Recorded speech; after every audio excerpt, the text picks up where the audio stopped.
So what we're going to talk about today is a very important part of our next transition as a group.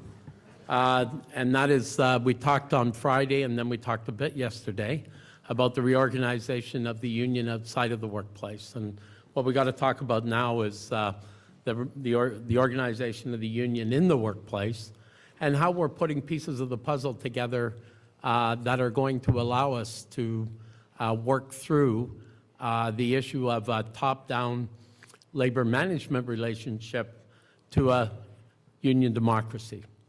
So we want an industrial democracy workplace at the end of the goal. And for those that have got your package handy, you can pull out the blue sheet. They should have put one of these in each of your packages. So that's a document. We refer to it as the Wagner Act. It's American legislation. But what it does really well is it outlines for us the principles of what we're doing. So if you look on the bottom left-hand side, you'll see there the effects of the Wagner Act. And as we go through and chat a little bit, maybe you can take a look at that because what do unions do is part of the discussion. And this lays it out well. We cause industrial peace. We have bargaining power. We add to, as consumers, we add to the economy. We have collective bargaining. We get to choose the union we want to participate in. And Ripley's, believe it or not, we actually get to have a voice in the operation of the workplace. And all of those things are our legal rights that we have the right to negotiate for. That doesn't mean anybody's going to give them to you. So industrial democracy, off of the bottom of the page there, the means of providing for the workers' lives in industry, the sense of worth, of freedom, and of participation that democratic government promises them as citizens. So we should be able to function in the workplace and treat the workplace as a democracy where we have a voice in the way that the workplace operates. We're not there today, but we're heading down that path. It is from this point that CUSW has begun on the journey to having a voice in the day-to-day operations of the workplace. Members are impacted every day by the decisions that are made about the operational environmental impacts of the workplace. For many employers, the very idea of having a union is seen as intruding into their management's right to manage. For these employers, the closer they can stay to common law rights that they enjoy under the Master Servants Act, the better they like it. Workers are a commodity to be bought and sold, just like any other commodity. And so we see an example here of some good, I had to use some good British, but the guys are all gone. I just can't tease Archie and Billy anymore there. So we've got the Masters, Workmen, Servants, and Apprentices Act. That was brought into being, and it might have a pretty old date on it there. So in the new economy, these concepts are rapidly disappearing as industry moves to technologies and work practices that rely more heavily on the talent of the workers and the cooperation that exists between the parties at all levels of work. In the same way that employers are being forced to rethink the relationship with the workforce, the members are being forced to rethink how they can contribute to the success of the workplace. There is pushback by some workers who question why we should do this. It is not uncommon in our society to find areas where competing interests, even though there is common ground, find it much harder than it needs to be to go down a path forward. In spite of the real benefits of working together, the move along this path to workplace participation has been slow and at times difficult. However, in spite of the challenges, we are making progress. On the one side, we have the Supreme Court of Canada. There's a little picture just for a demo.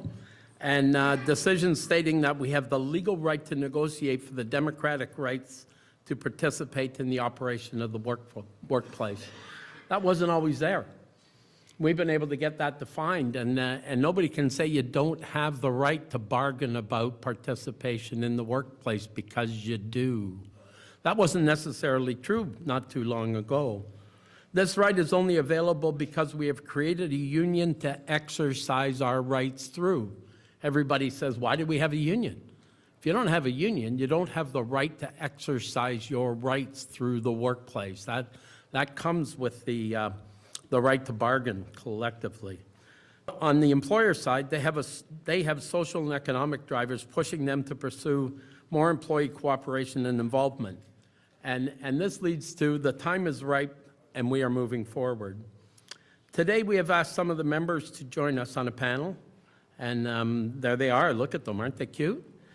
To join us on a panel to discuss the involvement of the workplace on key issues that affect their quality of life at work. John Wabb is the Vice President that works with members to encourage a move into the modern form of labor management relations and democratization of the workplace. Tom has left us. He had to get on the road. He went with his ride. But Janet Crowther is participating in a committee that they're part of over there, and Janet has stepped up, and she's going to help us with the exercise. Oh, we also have Steve Gilroy works as an electrician at Hydro One. He's got a little shorter hair sitting here. So Stephen works as an electrician at Hydro One. In both cases, the employees and the bargaining unit members have agreed to set up subcommittees in the workplace that are intended to tackle key issues that impact the workforce and the bottom line of the employer. We're going to ask Janet, can you walk us through the subcommittee process that is set up under the Nuclear Projects Agreement? And John, you're directly involved in the transition team as well, so maybe you two could jump in and if you want to take the start. I'm only on one of the committees, so I'm not fully aware of the entire process, so John might be better. You'd like me to start? Okay. Can you hear me? It's okay. In both the Bruce Power and the Ontario Power Generation collective agreements, we have transition committees, and that gives us an opportunity to have a conversation at a higher level with management. Those individuals that are particularly interested in these projects going well, and it gives us an opportunity to interact with them. In addition to that, we also have what's called the Nuclear Projects Agreement, and each of the building trades have a Nuclear Projects Agreement. It was, correct me if I'm wrong, Joe, but I think it was driven by the government to ensure that the projects went well, that each of the trade unions and the owner clients, OPG and Bruce Power, had a good understanding of how important the projects, the success of the projects were to the continued refurbishment of each of the units as they went along. So they laid out very specific details between the parties on that. In the CUSW Nuclear Projects Agreement, there's a portion that is unique to our agreement, and that's the subcommittee. And it goes back to this idea of industrial democracy, having the individuals that are engaged in the work on a day-to-day basis, having the ability to come in and talk about initiatives, certain areas of importance, but the initiatives to keep those positive and to ensure the projects are successful. We've had some examples on refurbishment projects in the past, large, complex projects that haven't gone well. Pickering is a good example. They refurbished a couple of units there. It got completely out of control. The costs were out of control, and the decision was not to go forward. So we knew from that type of experience that we had to ensure that they were successful. And this idea of industrial democracy, bringing the workers to the conversation, is what's going to drive that into success. So you've got things like culture, communication, continuous improvement, diversity, reporting, recruitment and training, and problem solving. All of those things. Your Darlington committee's been going for 18 months or so, almost 2 years. The Bruce project, Ben, that started early in the year, right? January, I think, December, January. So these conversations are starting to occur, and there's folks in the workplace that are participating in that. And again, it's not dealing with sort of the middle management people that are trying to manage these projects. It's the folks at a higher level that are accountable to ensure these projects go well. And they don't always hear the truth of what's going on in the workplace. And that's, we've cut that middle communication out. They get to talk directly to the individuals that are engaged in the work. Is that a good setup? Yeah. And maybe if I can just add to that, there's 7 areas here that we did some hard bargaining to get into the collective agreements.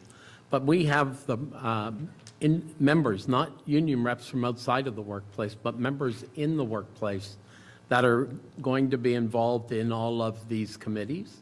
And you're going to have member voice coming into this level and being able to participate with the management group in dealing with the issues like problem solving, discuss and troubleshoot issues before they become grievances with a proactive approach to minimize grievances. Those are our workplace committees. These are not committees between the union and the company outside of the workplace. These are actual workplace committees that are functioning every day. And Janet's on one of those. Janet's on the Continuous Improvement Committee, and maybe you can give us a bit of the structure and how it operates. So our Continuous Improvement Committee has myself, Grant Henderson, who's with Arriva, Tom Seaver comes, Mark O'None, who is the VP of Braemar. There's also somebody from Montgomery usually there. Oh, Paul's been there, that's right, sorry. And then from OPG, we have VPs, we have labor relations, and a few other people. Sorry, I don't have my paperwork with me. This is last minute. Yeah. But the good thing is that they want to know what the roadblocks are that we're finding out on the floor, where we're having trouble. So we've brought up onboarding. Onboarding was a big thing that we feel like we're being pushed through, or not we, but the newer people coming on are being pushed through it. So the labor relations, I think his name is Chris, a few months ago, he became a new employee at OPG as a contractor, and he went through the whole onboarding process. And he came back to us and he said, it's unbelievable what we're the amount of information that we're pushing into you people. So that was really positive that they took the issues that we're having and they worked on them, and they're trying to help us come up with better ways of onboarding our new employees. Also, training is a big issue that we talk about every meeting. And the latest one has been the packages that we're working with every day. The fact that right now every contractor seems to be putting their packages, their comprehensive work packages together differently. So there's no standardization. So we're talking to OPG about possibly standardizing the way that that's done. And they're listening and they're acting on things. It's very positive to go to the meeting and then walk away knowing that your voice has been heard. Great. And following up on that, and John, you can weigh in here as well as Janet. What do you see as advantages to being involved in this process? Well, one of the things that came to mind when Janet was talking was the fact that not only do the workers get to have a discussion with with the people that are responsible for the success of the project. We also engage the vendors or the subcontractors in the discussion. So it clearly shows both Bruce Power and OPG how they're performing, and some of the issues around dealing with those individual subcontractors. It helps when OPG sort of hears what's going on, and sometimes it's within Braemar or BD Power Services or Montgomery that the corrections have to occur, right? And what do you see as some of the advantages, Janet? Well, just the fact that there's productive conversations happening at these meetings. For instance, we have a program that we've introduced to, and we went to OPG to one of these meetings and we said, well, you guys are asking us to use Passport and you're asking us to use the walk-down toolkit, but nobody's training us on any of this stuff. And they're kind of like, well, what do you mean you're not getting trained? We said, we don't know how to use it. If the only way you learn is if somebody has taken an Appendix A call and they kind of get mentored by the full-timers. They had no idea. So they helped us to set up this one-day training course that goes through any of the like software-based training that we need to do our job on a daily basis as supervisors. And that's, I've gone through it, and I know quite a few people who have said it's probably one of the better OPG courses we've ever taken because it really helps us in our daily job. I think one of the other advantages that I see is how many times have you been told as a worker there's a chain of command within the company, and if you've got an issue, go to your sub four-person or four-person and go through that kind of activity. Janet gets to sit in the room with individuals that are at a much higher level. They bump into one another in the hallway. They exchange emails and phone numbers. And those things begin to get directly to the individuals that can make a change, that make decisions, right?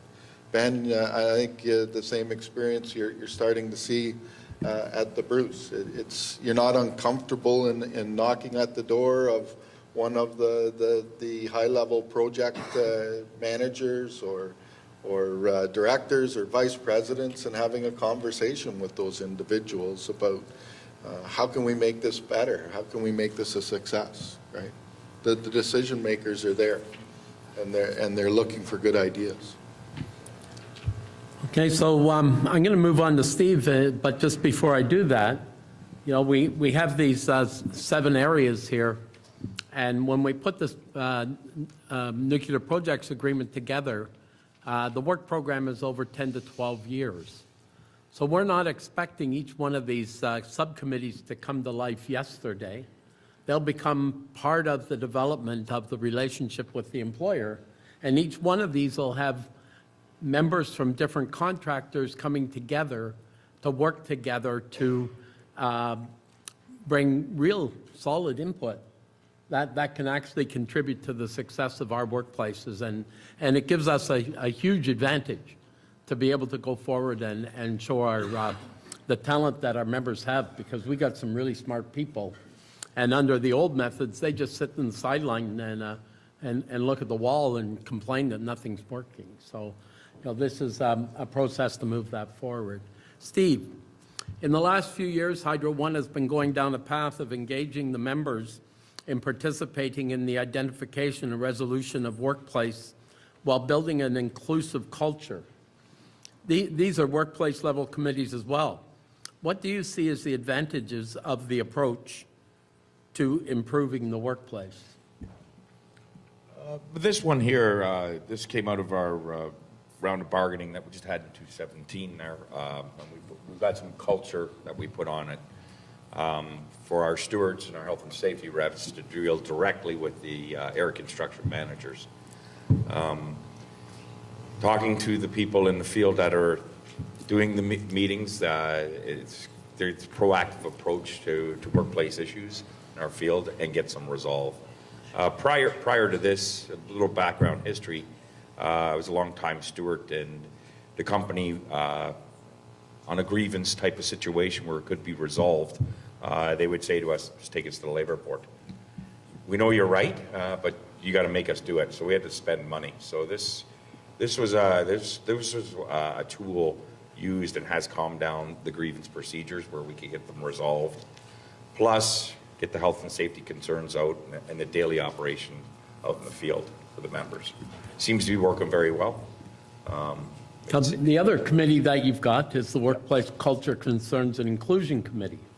And when you talk about finding solutions to grievances before they become grievances, tell us a bit about how this one functions. This one here, this is another joint committee that we installed to talk to more of the higher level or senior management type of people, and we bring in a steward. I've been involved in, and I went as, say, a national executive board member, let's say, and we would deal on a different bracket with a higher management or senior management to bring down maybe some of the issues that's coming out of the field meetings that aren't getting resolved or whatever, and we can have that discussion at that level. And that's been working very well too. So you can see the pushback that if it's not working in the local meetings, I would say, it's been pushed up to this committee, and we could deal with it there too. So keeps everything in a roundabout way, right? Does that answer the question? Yeah, good. And can you add, I know you were working as a steward as part of these committees yourself before you came along. I'd say that it added to the confidence and the relationships between the stewards and the managers that they're talking to. I mean, we have Scott and Kevin here. They can speak to it, and I kind of saw the relationship myself develop. It's not always perfect, but it also gives those higher levels of management a different aspect of the storyline. With the old chain of command structure, it's one link goes by one link, so it's a game of telephone. And that message, as we all played the game telephone, changes from each link to link. So having those higher level people get access to not the person right below me, but like 7 links down, and their takeaway on the telephone conversation really adds to all the information, makes us more adaptable to the situations that we have to confront together. Great. And Kevin, I spoke to you about joining us in this as well, but you were leaving. Did you have anything you wanted to add? Because I know you're active on your committee. I know you've had some challenges in the transition. Yeah. So get up to the mic. Get up to the mic. I told you the other day I'm not a great poet. Everybody tells me that. Do I get another prize? Janet, can you get a prize? Yeah. Yeah, I think it works. It does help, especially myself too. Like I keep the communication with those guys and with Scotty. I'm fairly new into the position, but we find it works. It gives us a chance, to sit down as a group and really collaborate on ideas and work on stuff that really could be. It avoids all, like Steve says, the grievance procedures, right? And I mean, sometimes you go that way, but you really can get down to the heart of what the cause may be and try and come to a solution. So. Good. Well, thank you. I wanted to just get you to look at the words, because the words make a difference. And when you're negotiating a collective agreement, if you don't have words, chances are you're not going to be in a position where you're going to get movement. So we got great words in here, thanks to the bargaining committee, like proactive discussion, resolution of applicable workplace issues, workplace culture, violence, harassment in the workplace, human rights issues, and ensuring an inclusive workplace. For me to have seen Hydro One talking about an inclusive workplace 10 years ago would have been virtually impossible. And so, now they're actually cooperating and actually putting these words into a collective agreement so that they're sending the intent of these committees loud and clear to the entire workforce and anybody in management who picks up the collective agreement. So these have been some very progressive moves around wording. So I'm going to go to the panel, and I'll start over with Janet, and then next time I'll come to the second question, and then we're going to open it up to the floor for questions. Janet, how are members responding to the opportunity to get engaged in these activities? Quite well, because like I was saying about the one course that we were able to implement, that it's something that they need in their day-to-day job, and it was well received. John, do you have any observations on that question? Yeah, the representatives appreciate the opportunity to interact with management more. I think there's been a positive reaction to that. And Steve, how are members in your workplace responding? Going by with the fellas, especially the ones that are here, it is working. It's very. We have a bit of a disconnection between what senior management thinks of us and what local management thinks of us. But we are breaking those barriers down. We have senior management looking at us as a partner, and you have that middle management that still thinks we're an adversarial group. But it seems to be coming along a little bit. Every meeting seems to be getting better. We're getting there, right? Yeah. And So, Jason, focus in on the members themselves, and the, how are the members seeing this? I'd say having the opportunity as a workplace rep to go around to my members and ask them, say, hey, I've got a meeting with the ACM. Do you have anything that you'd like to bring up? It's really kind of, just in my opinion, it increased engagement. It made them feel like they have another means of having a voice in the workplace. Now, obviously, it is a work in progress because there's, it takes two people to dance. But I think as far as the members are concerned, that they like it, and it can only go up from here for sure. Okay, thank you. And Joe, can I have a... oh, sure, Scott. I think along with this and getting the words in the collective agreement has maybe kept us out of court by us communicating with them and working through the problem and saving money on both sides. So. Oh, exactly, it's been right? great, like from that point of view. And from the member point of view, how do you see this working for them in terms of seeing their satisfaction rates and? Well, just like Jason said, I communicate to them and they'll tell me what they want, how they see things, the FR, such discussions like that. So it's worked out really well, and it gives them a voice through Great. us. Yeah, and I think if I could add, we had some weird scenarios that played out with Stay up there, rules. Scott. I'm thinking about the piers with the rebar sticking out and landing your man lift on top of it.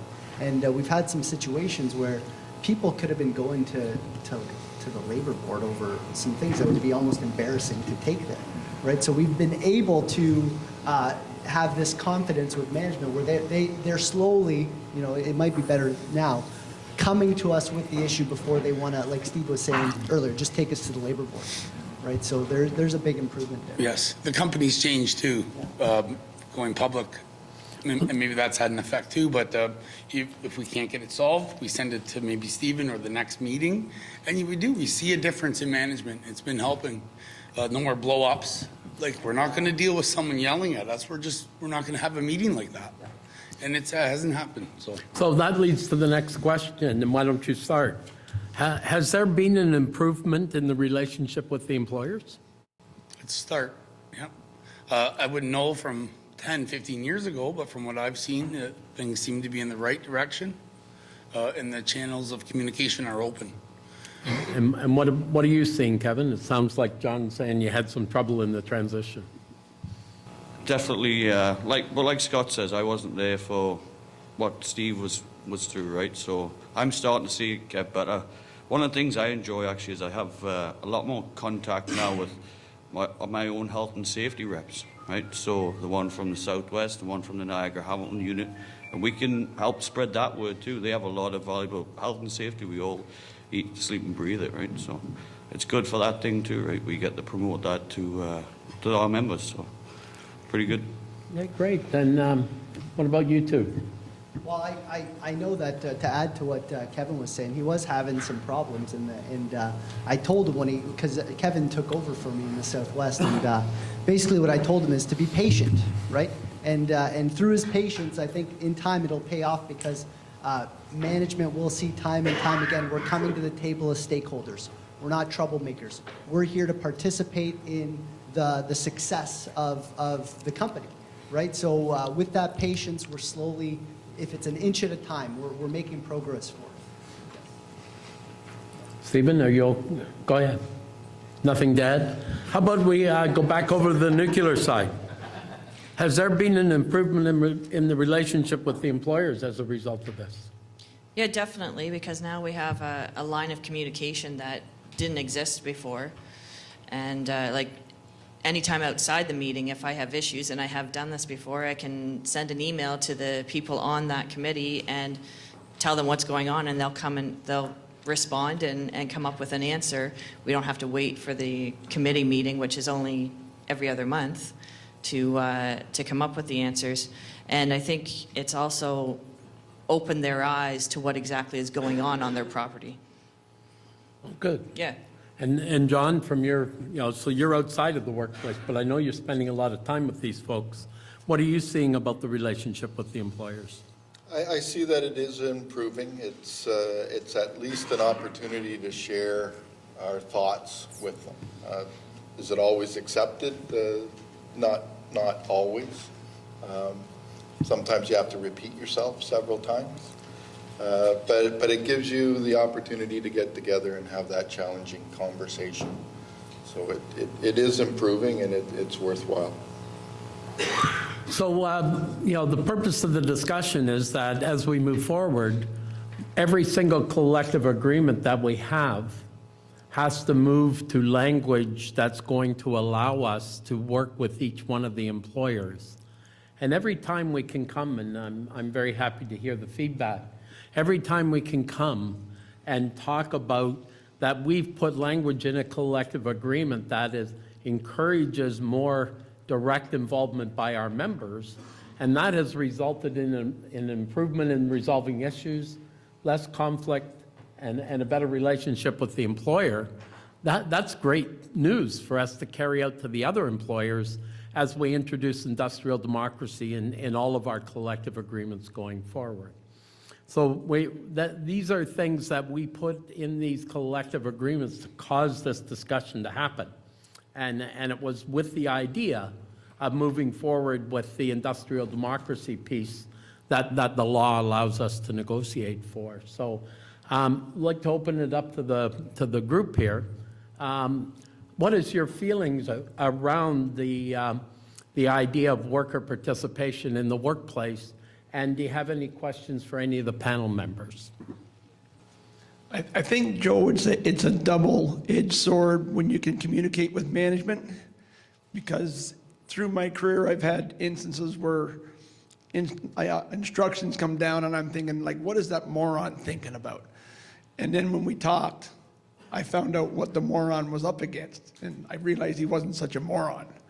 And he realized what I was up against, and he didn't think I was just a lazy loaf who didn't want to do my job. So I think it's only going to benefit everybody. Thanks. And Tom, just maybe for your name for whoever's... Oh, Tom O'Donnell. Thank you. Yeah, come stand at the mic, and then we can get through a few questions. That'd be great. Yeah, take a seat if you want, Dave. Go ahead. Just noticing quick facts here about this weekend, and the panel here is, we have the nuclear industry, we have Hydro One, but we're lacking all the rest of our contractors. So how can we bridge the gap and have this kind of verbiage in our collective agreements with our smaller contractors? Thanks. Just to answer that, we have a fellow here from Fairway Electrical, and they have a very good one inside their collective agreement, better than what we have inside of these traditional ones. I don't know how it's working for them, but when you talk to the group, they have a very good relationship with their manager, right? So Did you want to comment? Yeah, our management and our guys, we have a really tight knot company. We get along great, pretty open to everybody. There's no secrets. If you've got problems, talk. Everyone's pretty happy, willing to help each other. So yeah, no problems on our end, I don't think. Yeah, and in that collective agreement, even when we first started it, we put labor management committees right in the first collective agreement. And then that set the basis for you guys to move forward. So that's the answer. the answer to your question is what we have to be doing is being mindful of what these kinds of things are. So when we're talking at the workplace level, we're saying, hey, wait a minute, we should have more voice here and move forward to do Some that. of the smaller contractors already figured that out. If you have a good relationship with your employees, you have a successful business, and it just comes naturally to them. Yeah, and they're not afraid of having you involved because they're not afraid of you. You can actually help them. Dave? Yeah, I was going to comment, I was going to ask the same question. We're dealing with now OPG, Hydro One, Bruce Power. We have collective agreements with these groups already. How can we take the lessons learned from here and use that to assist us with new contractors or, new talks or new collective agreements, right? That's where I was going to go, so. So that's excellent, and what we need to be doing is getting those ideas, and as we get our successes, compiling those ideas so that we can then take them forward for success. Any other thoughts or questions that you would like to, even a conversation? Thanks. You want to give your name, Lindsay? Lindsay Abbott. This is for John. Just wondering if there's opportunity to have you come and help us organize some workplace meetings. Absolutely. Yeah? Yeah. At the Bruce. if we would email you and maybe try and get a meeting try to bring us all together, because I find we're having a hard time doing that. Right. So, That's one of the conversations that we've had with Pete and Okay. and Bob Hamilton is getting the group together and starting to work together. Because some of these ideas are new ideas that haven't been shared with everyone. The nuclear projects agreement is just starting to get rolling. We've got more vendors at the Bruce site and more representatives that we have to get together and talk and go in the direction together. excellent. Thank you. And maybe as you're thinking about those things, I don't know if you've looked at your collective agreement and looked at the nuclear projects agreement and the committees that are available. Because I think sometimes we as members don't even recognize what tools we have in our toolbox, and we don't get to use them because we don't know they're there. So, John's there to help you find them. Okay, any other thoughts or questions? Okay, time to go. All right, so I'm just going to close with one comment. The National Executive Board dealt with another piece in the collective agreements that we've not utilized yet and are going to start to roll out. Every collective agreement has got an executive committee in it, and that executive committee is set up to allow the members that work for that employer to meet with the senior management in that employer. And we've got about 35 collective agreements, and over the next while, the NEB, and with the help of John and others, are going to go forward, and we've asked Jason to take a role in that, and introduce the executive committee language with each contractor, so that the language is already there, and they are compelled. If you look at all of your collective agreements have got an executive committee in them, and they're compelled to sit down and meet with the members in the workplace and talk about the issues and how they're going to go forward as partners. So we've embedded the tool right in the collective agreement. I'm not sure how many realize it's there yet, Dave, but that's going to be something that is going to come to life, and every single workplace is going to have the opportunity to address those issues, Chris. So just by implementing that executive committee at each level, you got members, you got the employer, you're in the same room, balls at your feet. And I know you all know how to manage the ball when you got it at your feet. So thank you very much for... I just wanted to make one comment. It came out of our workshop on Friday. The fact that we have a number of committees, and we have a defined number of committees. And we have a number of units where we come together in our communities. And that number is going to increase. We're going to see larger numbers. But when you look at the development of our workplaces, we're going to have hundreds and hundreds of different workplaces across Canada. And how important is it that this interaction with management and the workers is successful, right? think about it. Hundreds and hundreds of these conversations that go on in workplaces across Canada. So hopefully that was helpful for you in understanding a little bit better. I use these terms like union democracy or industrial democracy that nobody has a clue what I'm talking about. So what we did is we, taking the union to work. You guys are going in and you're taking to work with you who you are because you're union inside of the workplace, and you're taking it there and you're having your input and making life better for all of us. So we appreciate the work all of you guys do, and thank you very much.